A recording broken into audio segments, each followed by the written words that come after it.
Hi there, welcome to Tall Guy Rides, and in today's video I am going to review my new helmet which I have gifted myself. I bought an Interceptor 650 and I wanted a retro style helmet, and I was lucky enough to find this helmet in the Indian market, and this is the Axor Brute. I think it's a discontinued model from Axor, but I think it's the best looking retro helmet in the market right now. You do have few helmets which are available from SMK Retro, which is a full face helmet which has some retro elements, but this just really takes the cake, and it comes from takes the inspiration from a very cool helmet which is the Bell Bullit, as well as the Gringo range of helmets, which are very round and have a very simple visor. So this is Axor Brute. I picked it up from a shop in Delhi. I ordered online and got it from a shop called Helmet Wale. And in terms of the delivery experience, it was pretty good. So if you're looking to buy this helmet, you can check out their shop, and they also, I think, store the helmet brand called NHK. If I'm not mistaken, I'm not very well versed with that brand, but you can have a look over there. So as you can see, a very cool looking helmet, and a good thing about this helmet is that it ships with a clear visor as well as the black smoke visor that you have on it. And I really like the look of this when you pair it with like a leather jacket, and you're riding around town.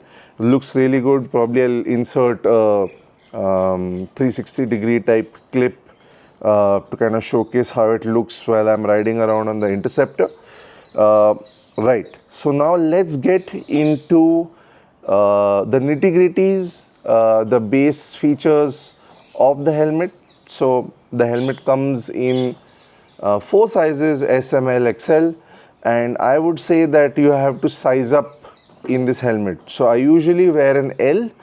I bought the XL, and the XL is also a snug fit. So if you're looking to buy it, you have to size up.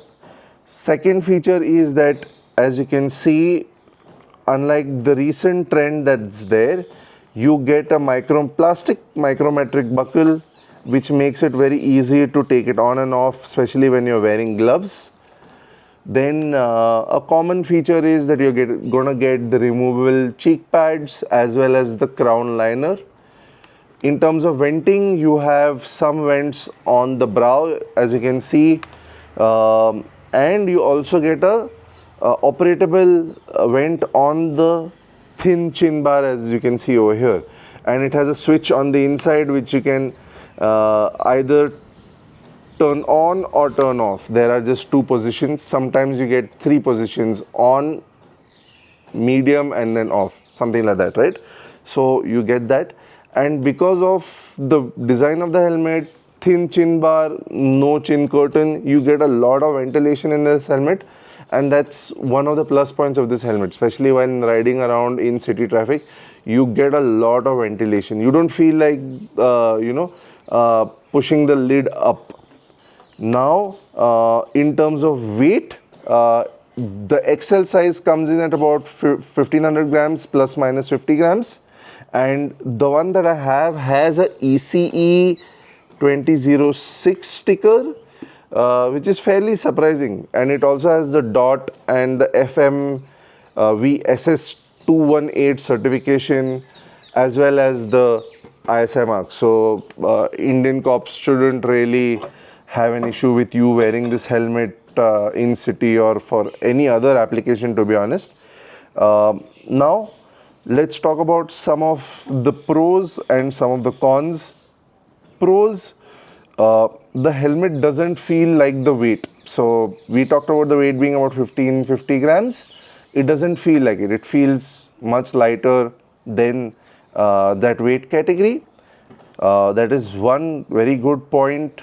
Second really good point is the ventilation, again, which we had discussed. Third good point is the twin visors that you get. And finally, the design aesthetics. I think this is the best looking retro helmet that you're getting in the Indian market right now. Now, let's speak about the cons. In terms of cons, the replacement for the visor requires tools, so you will have to have a flat head screwdriver. So there are two screws here, you take them off, replace the shield. It is a little bit finicky. It takes a little bit of time to kind of replace shields, but I'm assuming you're not going to be replacing shields very often in this helmet, so it's not a big deal, just putting it out there. Second thing is, I think comfort lining of this helmet is not the best, but it is a 3,500 rupee helmet, so what do you expect? What I felt is that the space for ears to be comfortable in the helmet was not good enough.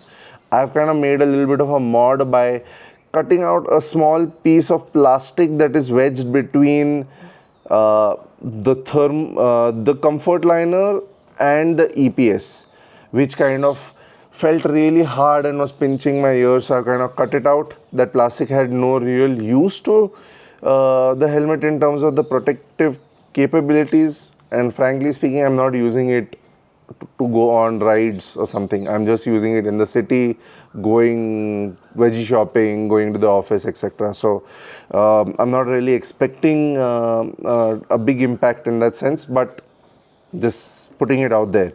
Once I made that change, the helmet became fairly comfortable. One thing that it misses out is that there are no speaker pockets. So I would have liked to install a communication device, because on commutes I would like to listen to music, but no speaker pockets, plus the space for your speakers isn't there. There is no space. My ears are already pinched. Earlier I made a little bit of room by cutting out the plastic bit.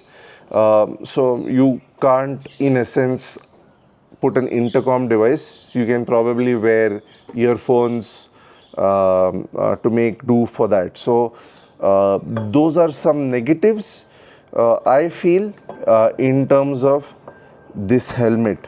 Now, would I recommend it to somebody as their first helmet? Is this going to be the only helmet you buy?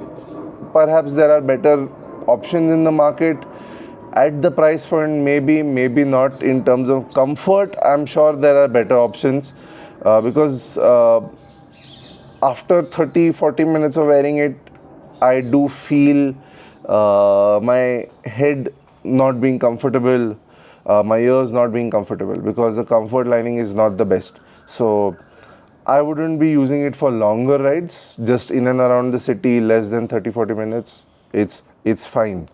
As a secondary helmet that you're buying for showing off, because the aesthetics are super good, yeah, why not? This is a pretty good looking helmet in that sense.